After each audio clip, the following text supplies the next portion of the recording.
Awesome. Hi, everybody. We are going to go ahead and get started. So as we are kicking things off, I just want to go ahead and go through a couple of housekeeping items.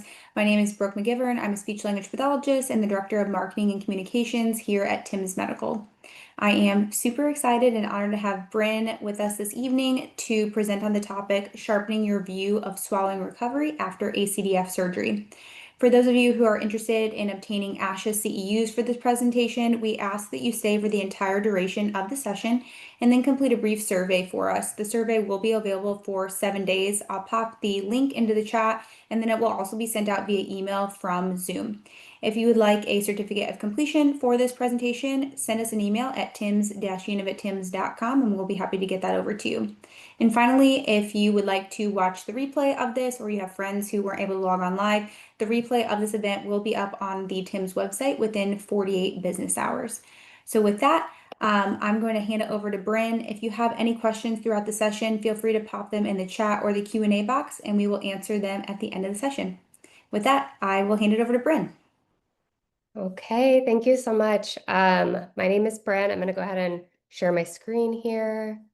Thank you guys for being here with me so late at night. I'm on East Coast time and a little bit of like an East Coast grandma. So it's like bedtime, but we're all here. We're going to get through this. I would assume that a lot of you who are here on this call tonight are like me. You are a clinician, a speech pathologist, and you see patients with ACDF. And maybe we share some similar frustrations about our journey with seeing people who are trying to recover from this surgery and working with our teams, which can be a little bit challenging. I've given a lot of talks on this subject recently, going through my research and like really going through other people's research and what that has shown us about the effects of the surgery on swallowing. But I really kind of wanted to dig a little bit deeper and dig into some different things tonight with this talk. So we are going to go through a little bit more than I have historically gone through with cervical degeneration, and even looking at imaging of what that looks like on CT scans and MRIs to try to help understand the things that lead up to somebody getting an ACDF surgery to begin with. Some of those things may also influence their swallowing and their recovery.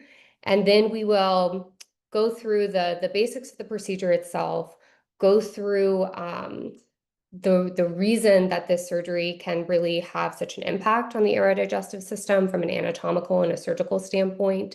And then I want to kind of get into some cases and really kind of get into how we can use the imaging that we have when we do see these people to try to help dig a little bit deeper, enhance their clinical care, track outcomes a little bit more robustly so we can work together to try to get more data and more information on these people and how they recover and things that they do and don't respond to. And all of that hopefully would then help us advocate better to get in on the ground floor with these folks, hopefully even before they even go for surgery. And we'll talk a little bit more about why I think that really the future of us helping these people recover better and getting them back up to speed after surgery actually should start before they even go under the knife. So with that, we will get into it.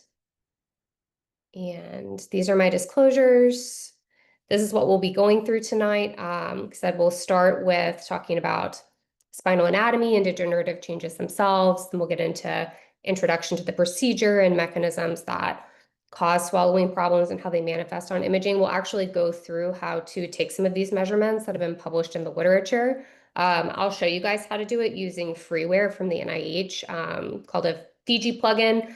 You can actually analyze DICOMs using it. It's like ImageJ, but you can use DICOMs if you don't have a TIMS.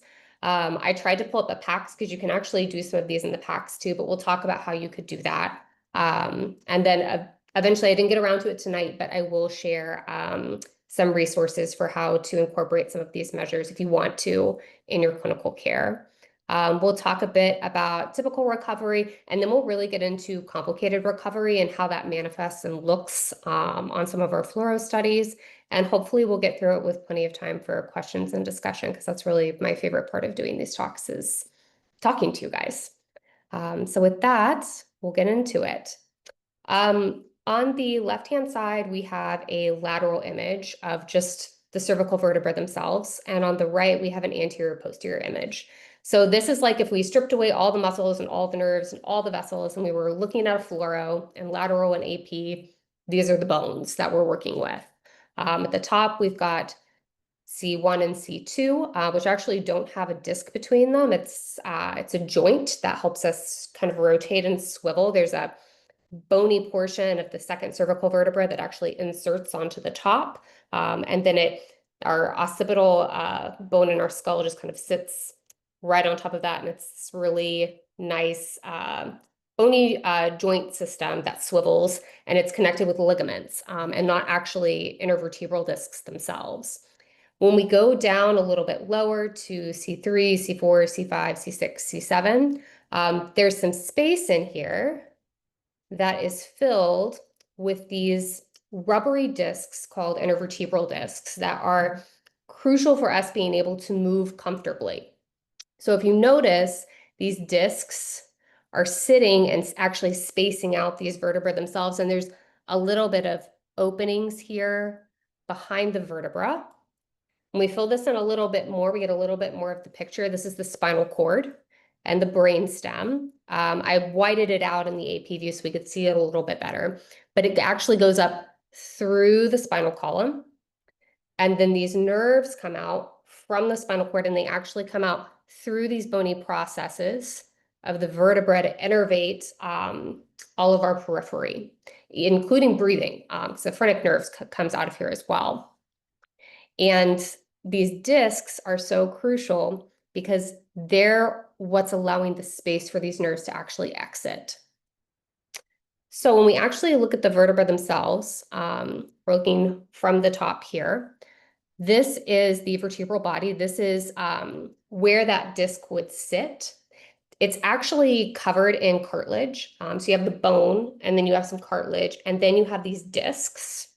The vertebral artery, importantly, goes through each side. That's why patients who especially have cervical spine trauma, we have to watch really closely for signs of a vertebral artery injury because that can happen pretty easily with cervical trauma.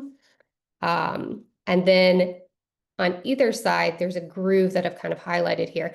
And these are actually the spaces in between the bone that the nerves are allowed to exit from where the spinal cord is. If we fill all that in, the spinal cord's here, these nerves sit in these grooves. They're allowed adequate space by both some of these bony processes, but also really importantly, these cushiony, rubbery intervertebral discs. These discs are made mostly of water, also a bit of collagen, and then a protein called proteoglycan that actually pulls in water and pulls in moisture and helps keep these discs really well hydrated and really plump so that we have plenty of space, plenty of cushion and shock absorption when we move. And so these nerves have plenty of space as well. As we get older, as we start to lose collagen, as we start to lose moisture in our body, I mean, I have been hitting up the hyaluronic acid pretty hard these days. I need like a little skin plumping, if you will. Unfortunately, the discs in my cervical spine are also probably feeling a little bit dry and could use some plumping action because as we get older, we just lose water content and we lose collagen, and these discs start to wear down. And we actually lose disc height then, and then it puts pressure on these nerves. So looking at how this looks on imaging, this is a healthy spine. So again, looking at healthy before we start to look at things that look less healthy. This is again a lateral image and an AP image, and I've highlighted the vertebra here. And we can see in this healthy person's neck how much space there is between the bone. And that's what we should see. That's what we want to see. We should also see good alignment. So there's this gentle curve outward. It's called lordosis. This is how a healthy spine should look. And then it should look like a nice straight column, looking from the anterior posterior plane, again, with nice even amounts of space between the vertebra. Looking at an MRI image, we can see a little bit more clearly why this is so important. So These discs are showing up as white because they have high water content. And then so is this space in front of and behind the spinal cord, where there's cerebrospinal fluid. It lights up white under this type of MRI. And what we want to see on these images is we want to see plenty of white space along the front and the back of the spinal cord.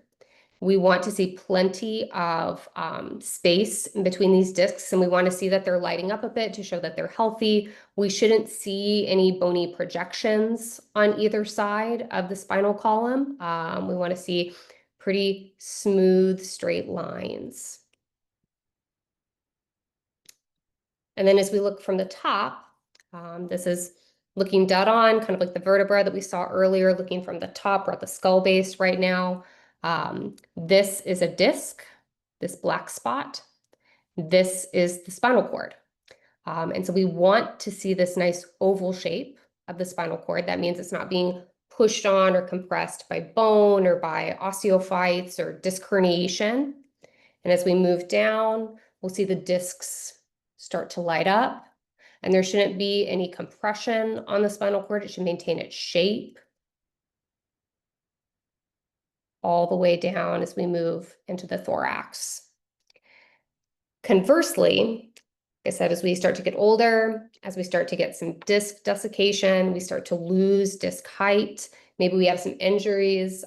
Those discs can tear. They can start to bulge out between the vertebra from injuries and repeated wear and tear on the spine. We can see how, compared to this healthy spine, this person who wound up getting an anterior cervical discectomy infusion has lost lordosis. They're starting to get an opposite bend. It's called kyphosis when it starts to bend the other direction. They're having some vertebral collapse here. If you notice, it almost looks like,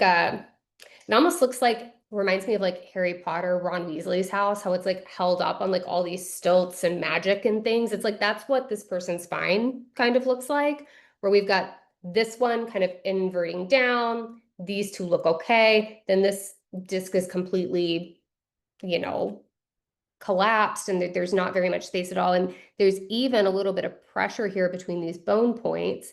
And this is how osteophytes form, is when bone starts to contact bone.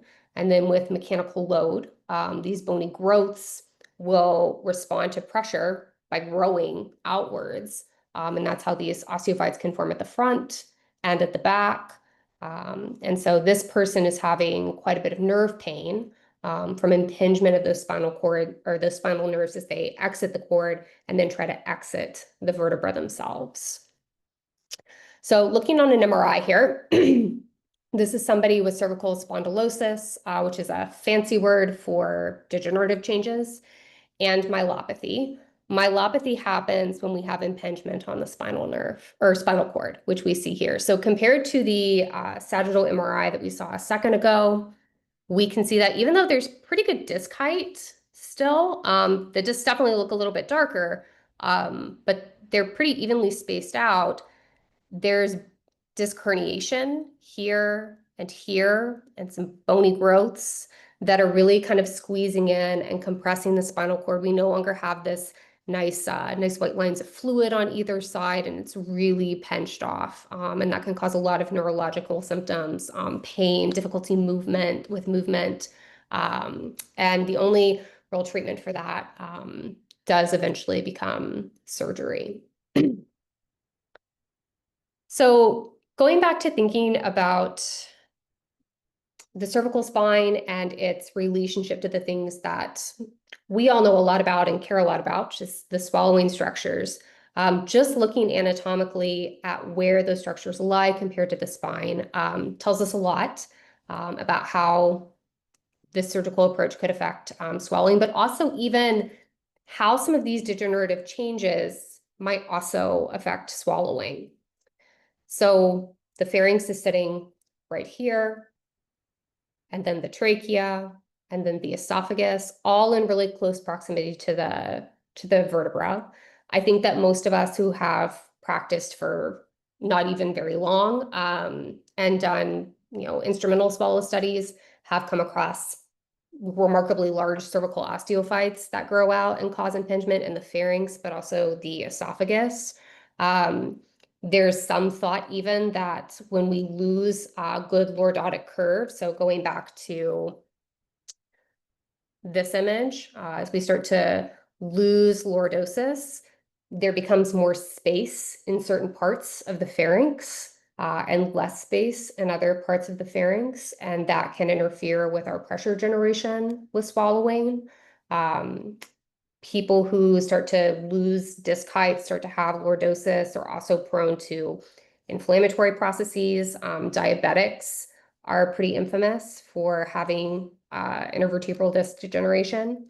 And so these people who are having changes that are significant enough to impact their life to the point that they would be thinking about surgery may also be having some, we could call it like swallowing frailty brewing as well, where these chronic changes over time are not to a point where they're causing true impairment, dysphagia that we would typically get a referral to, but their physiologic reserve or their gas tank for their body, if you will, may be lower going into the surgery itself. And that's something that I didn't think about a lot until I started thinking about this all the time for my research and for work. And it makes a lot of sense that if you are, if a healthy 18-year-old is going in for surgery, and a 72-year-old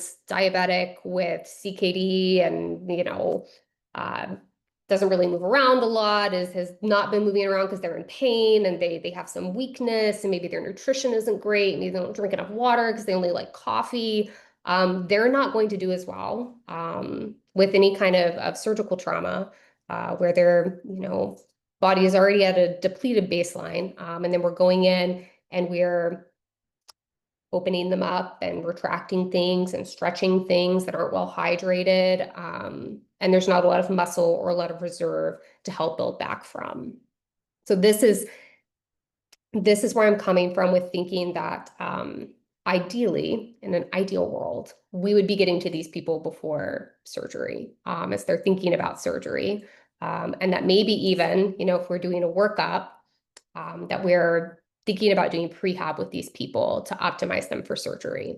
And I think this is actually where our big sell with surgeons is going to come. I was at a cervical spine research conference just like a month or so ago, and there was a lot of talk actually about frailty and optimizing people for surgery and a bit about dysphagia, that they don't connect the dots. They're like, yes, we are getting all of these nutritional outcomes and we're making them do PT and we're like doing X, Y, and Z and literally everything under the sun except screening for swallowing. We're missing that. But I think that that's where we could come in and make a sell is from that prehab approach. We know that people who are frail are more predisposed to having changes in swallowing and dysphagia. And we know that people who are frail also don't recover as well from the surgery.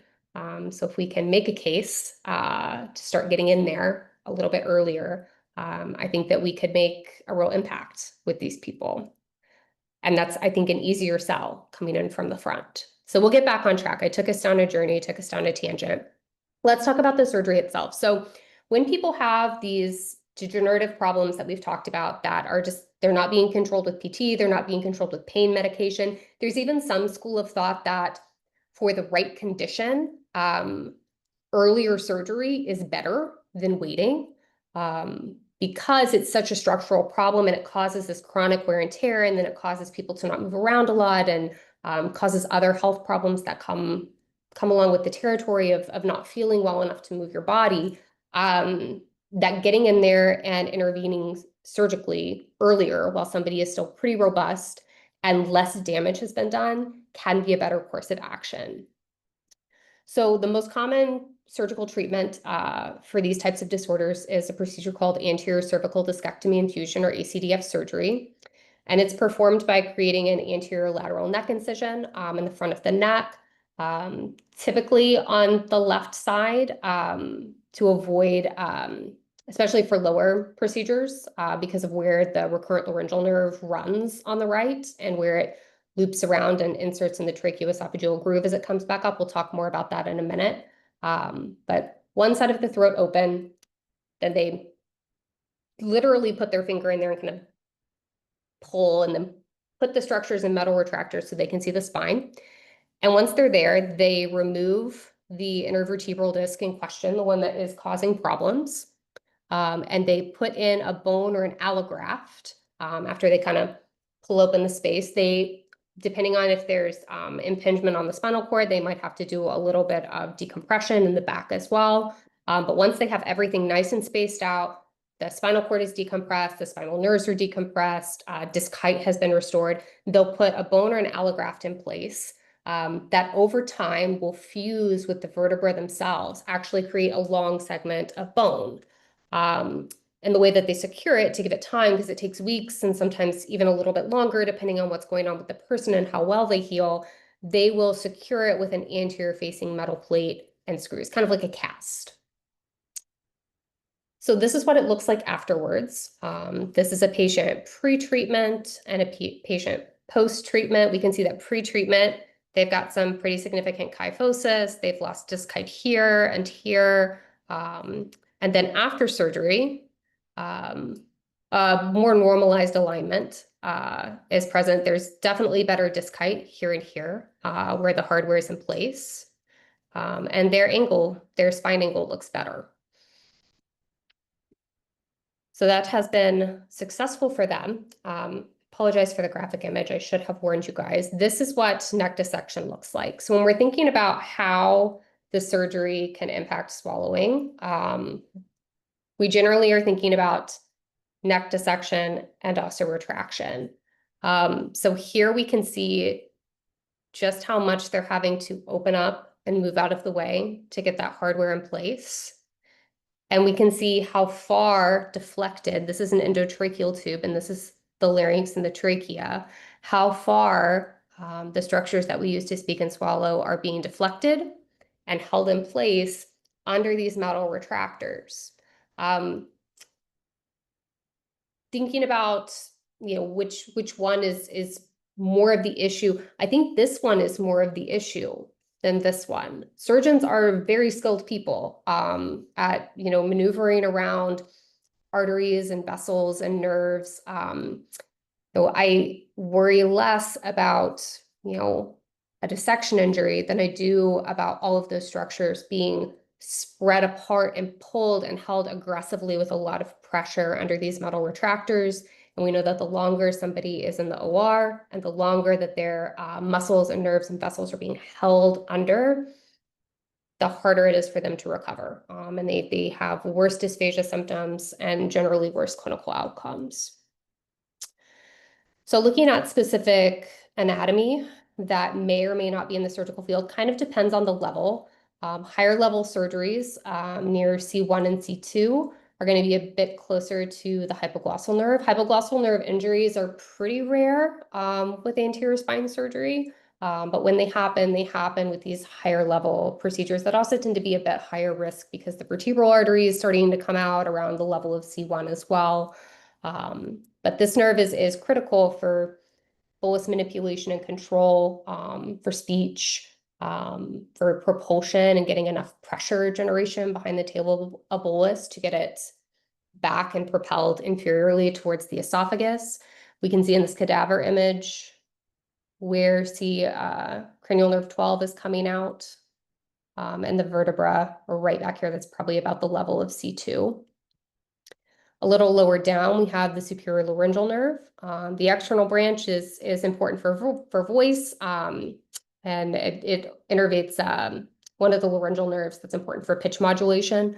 But the internal branch of the superior laryngeal nerve, which is over here, is more important for swallowing from a sensory standpoint. It's the nerve that tells us that we need to swallow if we feel something entering our larynx or getting towards our larynx. So if there's traction on this nerve, which is closer down to some of the more frequent areas that we see this surgery performed around C3, C4, somebody may have some sensory deficits that cause a later swallow, penetration that somebody doesn't feel until it's at the glottis, and they may have less of a sensory response to airway invasion. They told us that we would take a journey back to the recurrent laryngeal nerve, and here we are. The vagus is coming down each side here, and there's one recurrent laryngeal nerve on its way to loop around the aortic arch, but this right recurrent laryngeal nerve is actually in more of a precarious situation where the surgery is concerned, particularly in right-sided approaches that are around the level of C6, C7. It's because of how much higher it is when it comes to loop back up around the subclavian artery, and where it enters the tracheoesophageal groove to innervate all of the muscles of the larynx except for the one that is important for voice that is innervated by the external branch of the superior laryngeal nerve. This nerve is critical for voice and for swallowing. It is the nerve that tells you that you need to cough if you've aspirated, and it is the nerve that helps you get enough laryngeal elevation to achieve closure when you're swallowing. And then finally, we also have some important vascular structures that are in this area. We don't maybe think enough about vascular injuries with this surgery when we're thinking about swallowing. The superior laryngeal artery is a branch of the superior thyroid artery that gives blood perfusion to most of the muscles of the larynx and some of the pharynx. If there's a perfusion injury, an injury to this nerve, those muscles will lose blood supply and can get ischemia. And then we have atrophy and muscle weakness and have trouble with movement of these structures simply because of a loss of blood supply. So looking at how laryngeal injury may impact swallowing after surgery, this is an example. So this is the person's larynx at rest.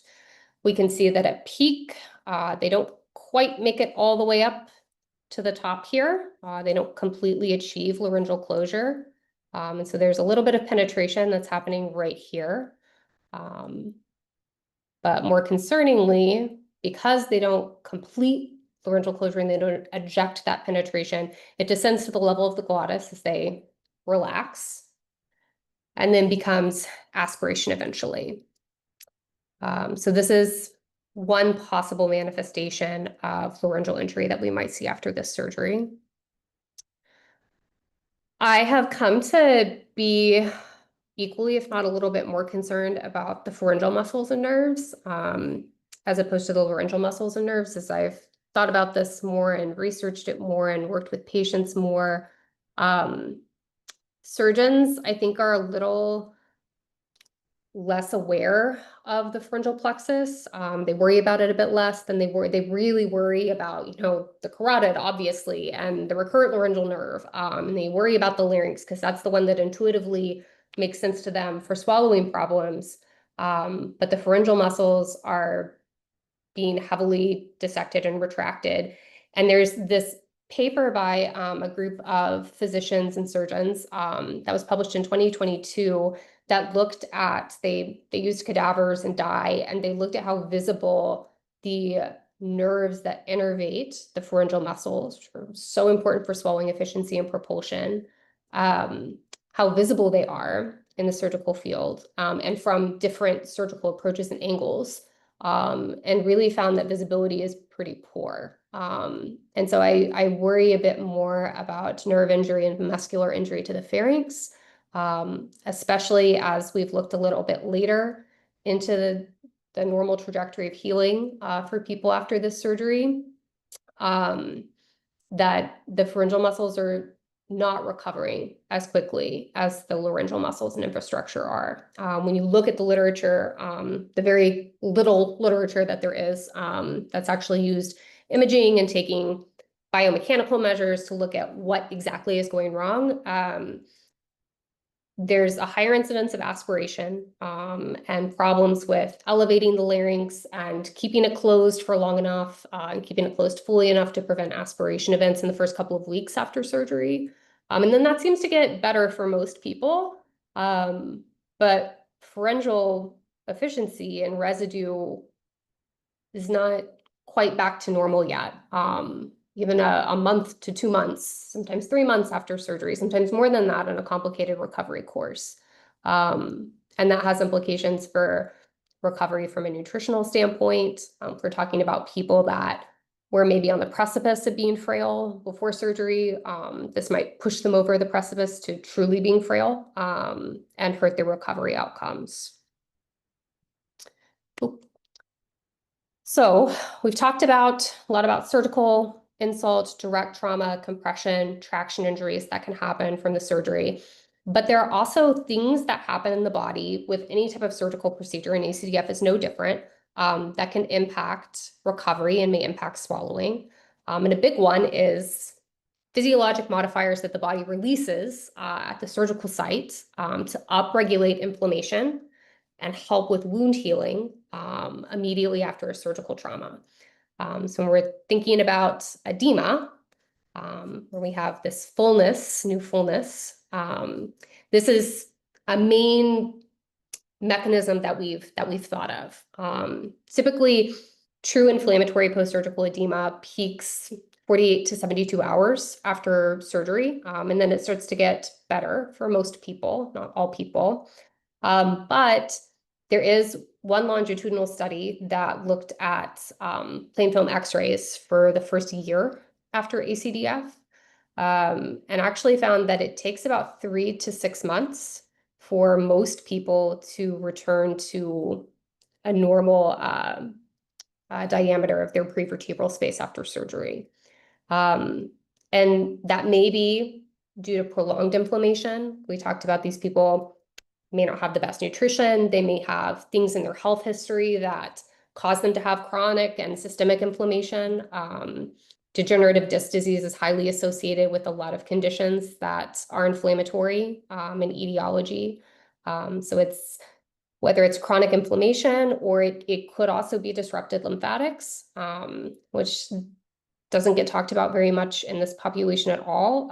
But just thinking about what we know from head and neck surgery for cancer, and what we know about the lymphatic system and its response to surgical insult, it's possible that it may not just be inflammatory edema, there may be a lymphedema component as well for some. So these things together can create this narrowed anatomic space, mechanical obstruction, in addition to the mechanical trauma. My animations are all over the place. I hope you're following my train of thought. But these two things together are what we believe currently disrupt swallowing after surgery and cause it to continue to be disrupted for some time. So let's take a look at a video. I'm going to get out of my PowerPoint really quick, and let's take a look at some cases. So let's talk about what normal recovery might look like. So this is Fiji. It's like ImageJ, but it can read DICOM files. And let's go to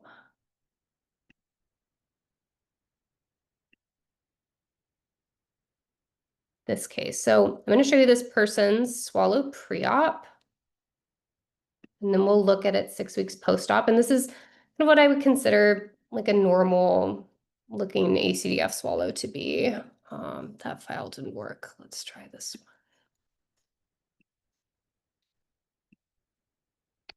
one. Okay, I have it on an MP4, thankfully. I got it.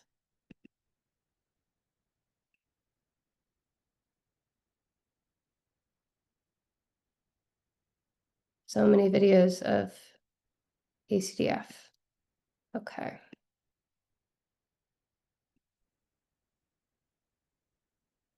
Typical recovery. Here we go. Maybe one of these will open.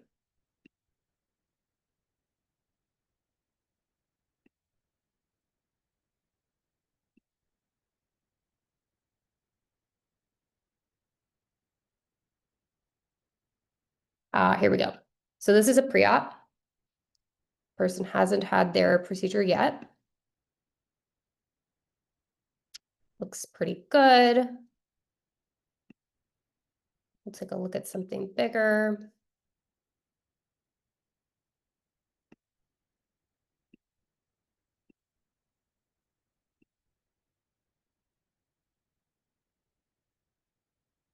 Looks like a perfectly good and normal swallow. Brynn, sorry to interrupt you, but we just can't see your screen if you're sharing videos. Oh no, oh my gosh, thank you for letting me know. How do I change that here? Let's see. Yeah, if you just click the share button at the bottom, it'll let you share your screen. Haha. Thank you. Thank you for interrupting. Okay, Yep, now we can see your whole screen. wonderful. Okay. Thank you for bearing with me. So let's take a look at the sequential swallow now that everybody can see it. So this is their pre-op examination. They've not gone for surgery yet. Looks pretty good. We slow it down. There's like a little bit of narrowing here, maybe at the PES a bit. Makes sense given some of these osteophyte projections that are starting to form here.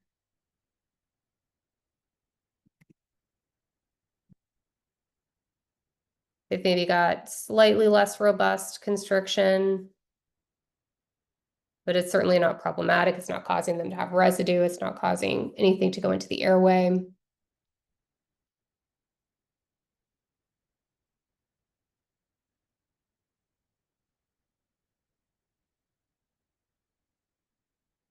Some pudding.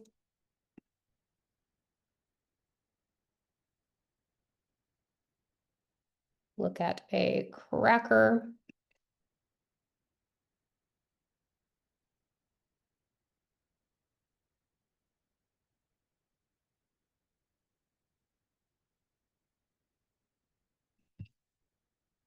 And then finally, let's take a look at their esophagus, because anecdotally, I have found that a lot of people with like very evident disc degeneration sometimes have some interesting things happening in their esophagus. Dysmotility is certainly like a very common one. And again, a lot of these people have chronic inflammation, which can interfere with esophageal motility, but this actually looks pretty good, pretty decent.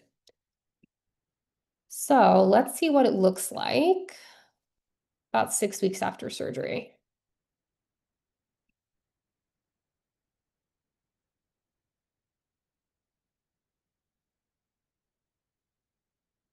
This is a sequential swallow of then. We've certainly got less robust constriction now. Got a little more fullness here. Still not unsafe, but they are complaining of new swallowing symptoms that are unpleasant for them. Got a little bit of reduced epiglottic deflection, but it's not really happening because of the edema or the hardware. But that posterior pharyngeal wall is not moving very robustly still, even though their surgery is way down here.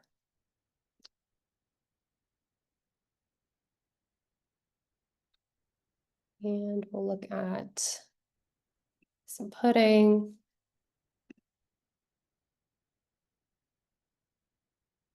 Again, just like a little bit of residue, but enough that they feel a difference and they complain about it being unpleasant for them. And so if we are looking at, like if we are scoring that swallow with the MBS-IMP or, the digest, we're probably going to be pretty unconcerned by the rankings that we're giving it. This is where if you have somebody who's coming and they are saying, I am different, and you look at the images and you're like, yeah, it's not pretty, but it's working for you. But I can see that it's different and you're bothered by it. This is where being able to look a little bit deeper, using some more robust analysis can be really helpful. And so I'm just going to show a couple of measures, and then we'll look at a case about like how an example of how it can be really helpful in clinical practice. So let's take cup sip of thin.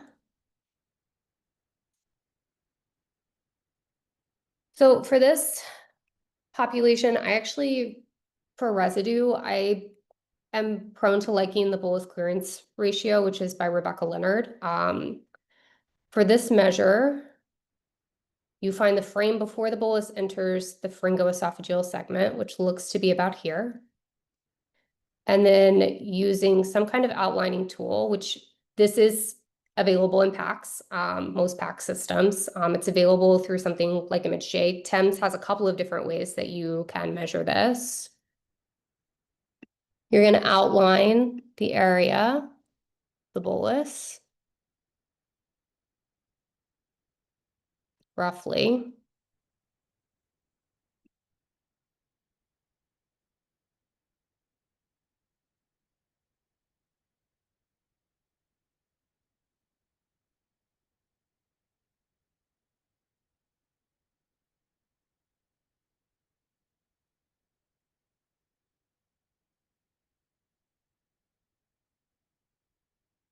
And you're going to get a measure in pixels of the area.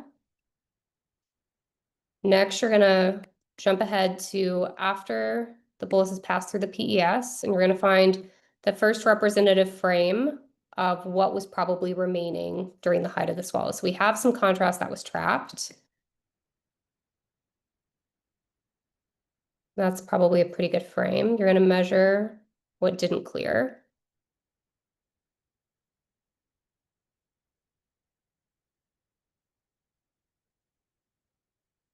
And instead of scaling it to the spine like you would with Dr. Steele's methods, aspect methods, what you're going to do here instead is you're going to get a calculator.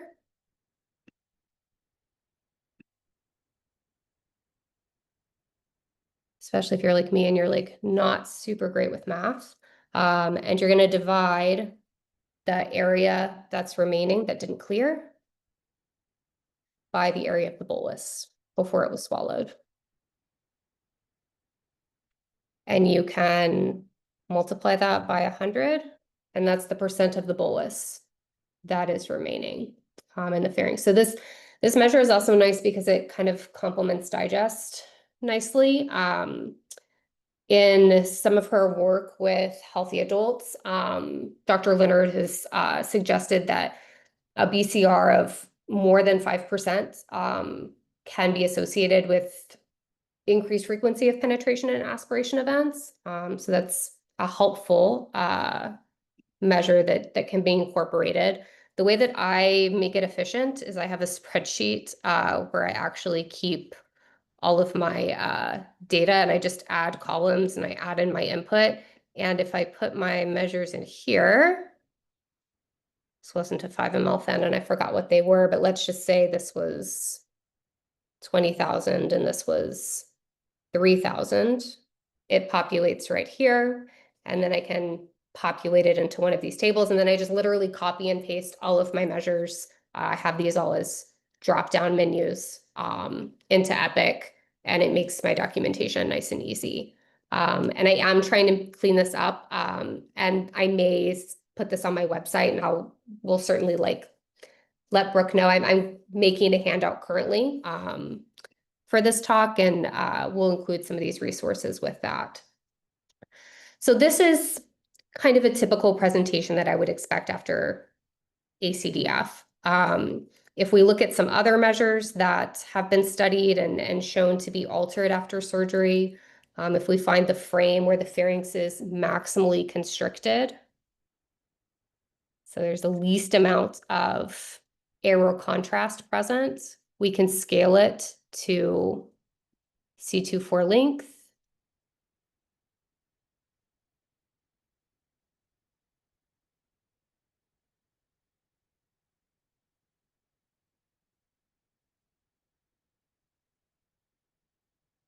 So this is the area measurement.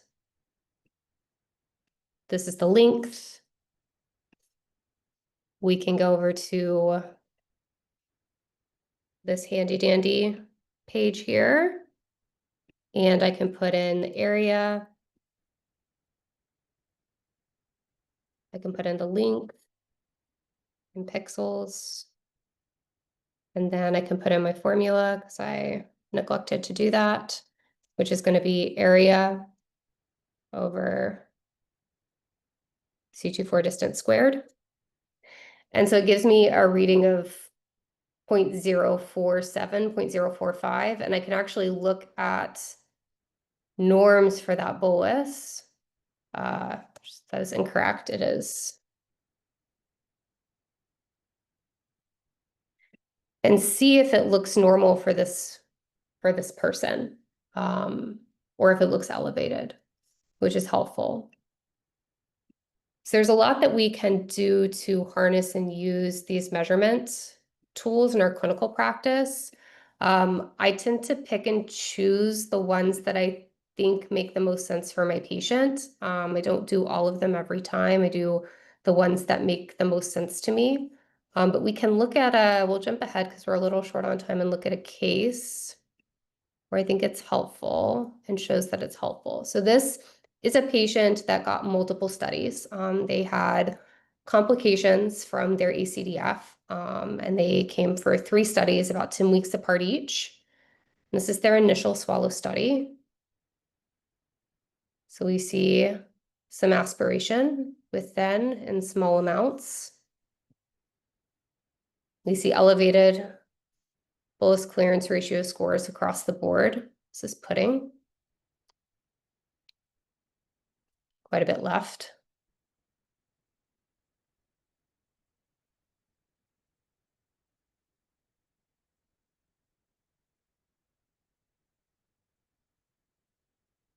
And a cracker. And if we look at some other measures that we can take, and all of these are freely available, and I'll put in the handout and the resources. A lot of these come from Dr. Steele's work. Her norms are freely available online. She has lots of resources for how to take these measurements. The biggest hurdle that I find with taking them in clinical practice is just having a really efficient way to plug in the numbers and have something do the calculations for you that then populates into a field that you can copy and paste in your template. And that's what I've been working on just for my own self. And I'm happy to share. There may be errors in it. If you find them, will you please tell me? But I plan to, I've been tinkering, and I think that I am going to put them on my website and make them freely available for anybody who's interested in taking them. But we can see and we can look and compare to norms, how, and even just across bolus, how this person is looking as far as time to laryngeal closure. So that's the time between the first burst of the hyoid and when the larynx actually closes, how long the larynx stays closed, how long the PES stays open, how wide it opens, and how much the pharynx contracts during swallowing. So this was their repeat. Definitely looks better. We can see that their bolus clearance ratio scores are going down.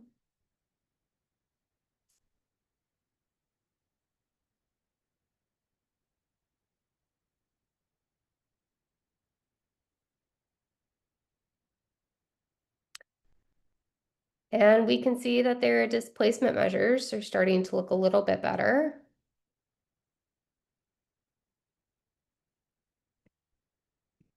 We can put them side by side here and compare.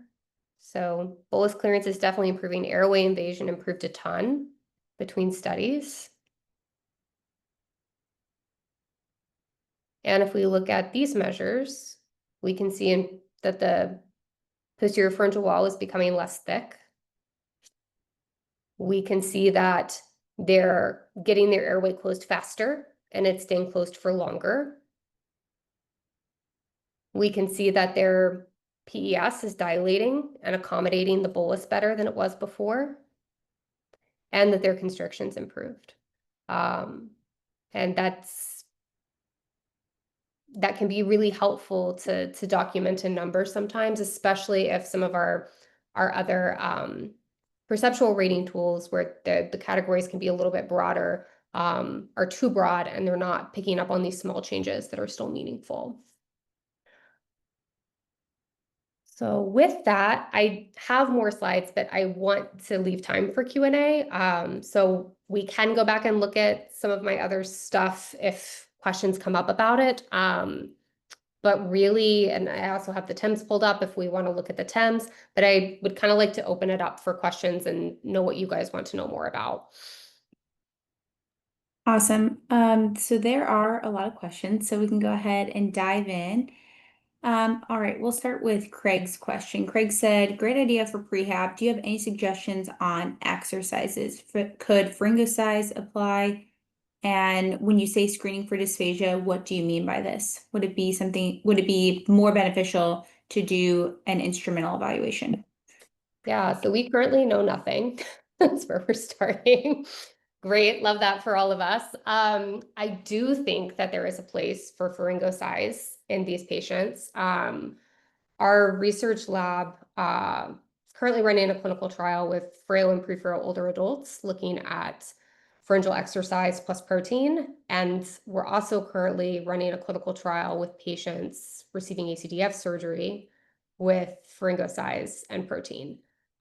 We're not administering that pre-op right now. They come in for a pre-op video and we give them the exercise and we give them the protein and we give them the counseling and we say, start doing it because it will help you. And this is why. But they're usually getting maybe like a week of that before they actually have surgery. And then for 6 weeks, they're doing a really structured program that starts a little bit more in like an active range of motion, patient-driven movement approach to the exercise component with a protein supplement and daily hydration tracking. And then we increase the number of sets and reps as they go along. And the exercises that we chose for that were based on previous data that we had from our post-operative outcome time point at 6 weeks to target the pharyngeal constrictor muscles and try to help efficiency come along the way that we're seeing the laryngeal mechanisms improve and come along. So that's where we're starting.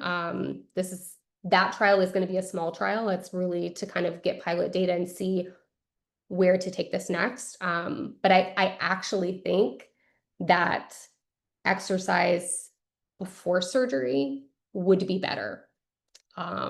Like a 12-week program, because that's how long it typically takes muscle hypertrophy to start setting in. Plus hydration counseling, because these patients are chronically dehydrated when they go for surgery. A large number of them are. And patients who are dehydrated do not have as pliable tissues and are a lot more prone to stretch and traction injuries when they go under the knife. And then as far as pre-op workup goes, I would love to see surgery clinics start including just even an EAT 10 in their clinic paperwork. They're giving them like neck disability indexes, like all these PROs. Like it would be great if they could use something validated. At least it's not validated in ACDF, but something that we know does somewhat accurately screen for dysphagia to identify people who need a video before they go under the knife. And then they come in pre-op, we check them out, we see if they need prehab, we see if they're going to need a post-op fluoro. It's so much easier to cancel a fluoro that you planned than to call radiology at like 3:30 p.m. on a Friday. I'm leaving, I'm trying to leave the hospital at 3:30 p.m. on a Friday and you need to discharge this person. My God. I think that's where like a lot of our like headbutting happens with neurosurgeon and orthopedic surgeons is they just are not thinking about this, or they're trying not to think about it and not to manifest it, and then it becomes inevitable and they need it and they need it now, and we just can't accommodate, and neither can radiology. So imagine how great it would be if we could pre-plan that. No one's going to get mad if I call and tell them, oh, you know what, we don't need that study. That's what I would like to see in the future. That's great. And there were actually quite a few questions regarding performance of an instrumental evaluation. So I'll ask this next one, which kind of goes along the same lines. This person wrote, given the risk for dysphagia with this procedure, do you find that with the majority of your cases post ACDF, you typically recommend an instrumental? And if so, do you find that it is beneficial to wait 24 to 40 hours to allow for reduction in inflammation? Yeah, that's a great question. So I can tell you what I do in my clinical practice, which is guided by, my gut feelings and a lot of theory, because we don't have a lot of data. I do like to give people a bit of time if they're able to get their nutrition some way, somehow.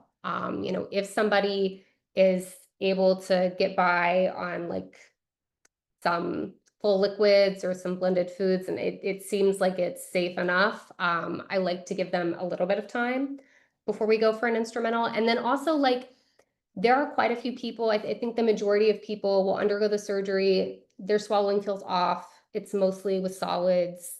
They're sticking to some softer stuff. I think that that's to be expected for the first week or so. And so I might not just jump right to an instrumental in that person, especially in acute care just yet. But definitely give them the information and give the surgeon a heads up that perhaps they want to get them in touch with an outpatient provider, and they might need an outpatient study, especially if it's not resolving and it's still causing them issues. Awesome. This person said, at my hospital, we only get consulted when swallow challenges are undeniable. Would you recommend would you recommend a protocol order for ACDF similar to stroke protocol orders, or is the incidence of dysphagia as minimal as the surgeons suggest? We have no idea what the incidence of dysphagia is, and if you look at the literature, it's anywhere from 1 to 80%, which is absurd. So it's a very clinically unuseful statistic. I think that there is a place for standardization of care to help improve patient safety and satisfaction and clinical care outcomes for these patients, the majority of whom are at least going to have disruption in swallowing to some degree. We don't yet know what a good screening tool is. We need more data for that. But to get more data, we have to have surgeons who make screening part of their routine care. And that's been a challenge. That is where I really think that, there are a lot of different approaches that one could take. And you can start by trying to build communication by going to rounds. You can start on the back end with advocacy that way, maybe even pulling data from your institution and looking at things like patients with a diagnosis code of dysphagia or not dysphagia. When did they get it? Did they go home and their PCP gave it to them a week later? Did they come back in, 20 days with malnutrition because they weren't eating? Looking at things that they care about, looking at like differences in length of stay, cost for people who have dysphagia, and then bringing that data to identify gaps in clinical care to come up with some kind of compromise. But I think a really feasible selling point is trying to convince the PAs and the NPs, because let's face it, those are the people that are actually managing the care of these patients once they're not in the OR, getting them to include something as simple as an EAT-10 or an HSS DDI, which is another patient-reported outcome measure that's for this population specifically, in their intake paperwork, and then give it to them after as well.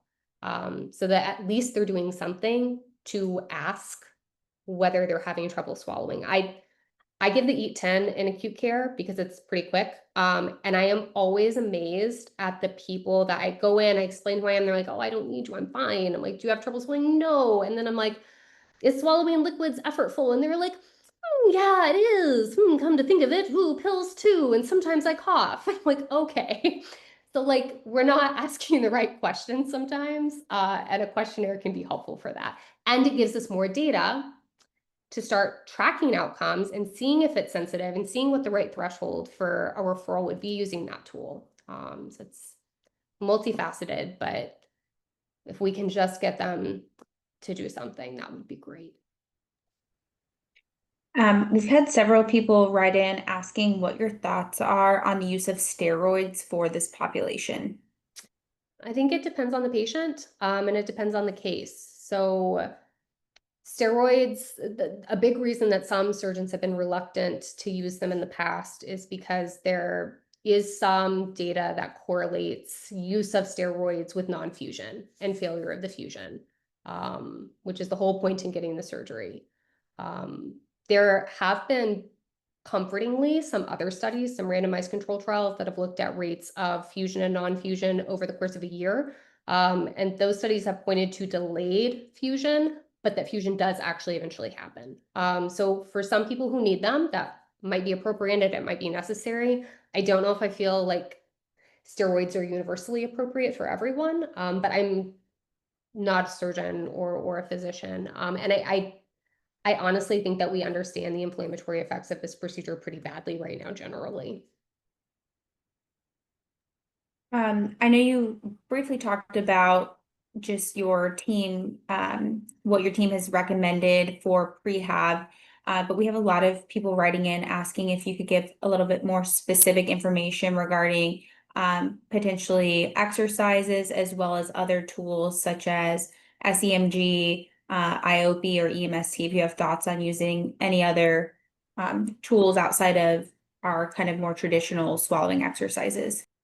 Yeah, I think it depends on the patient. IOP certainly, especially if some of these people are pre-frail, they might have some lingual weakness to begin with, and the tongue is a really great driver of getting things down.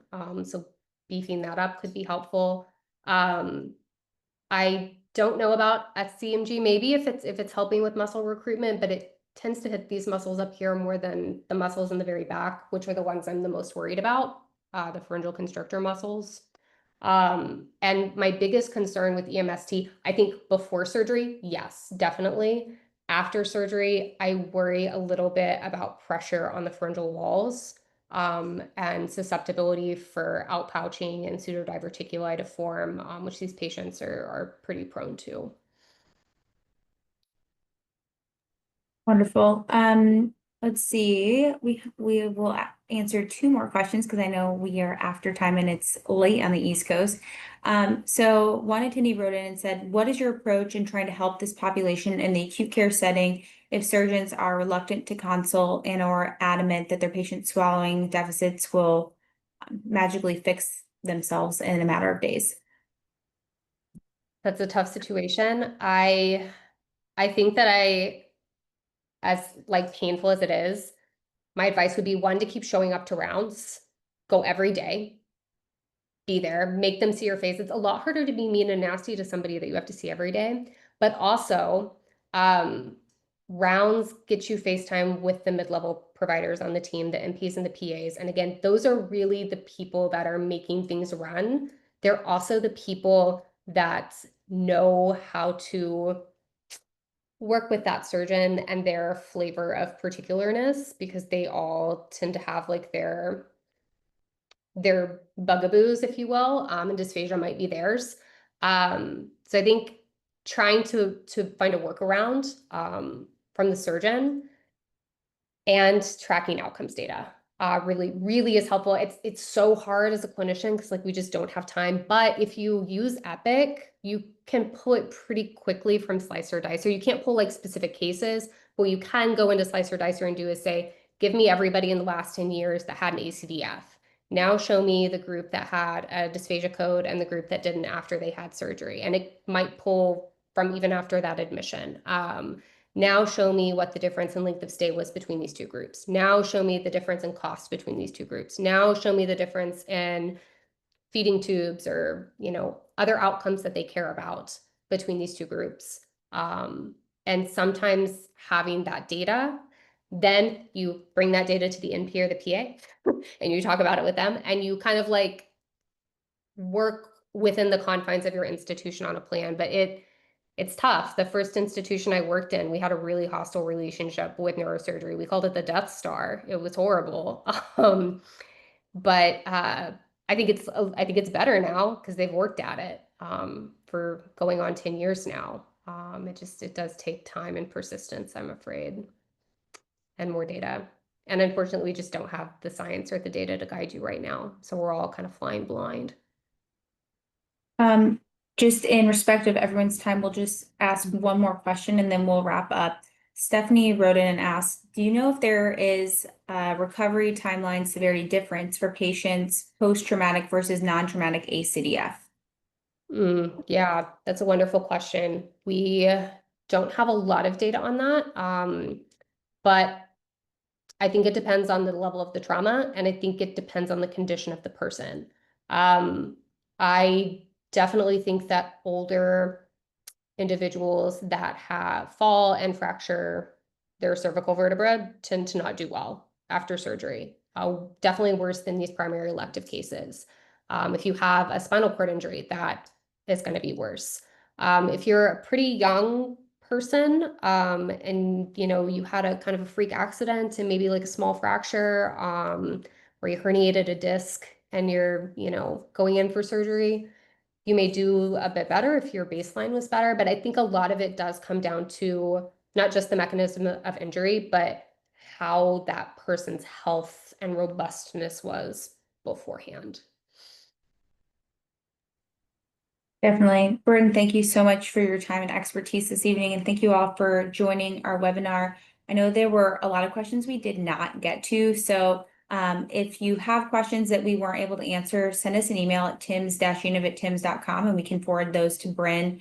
I did put the survey link for ASHA CUs in the chat, so be sure and fill it out within 7 days and we'll get your information reported to ASHA. I saw some questions about a replay because people want to go back and rewatch this.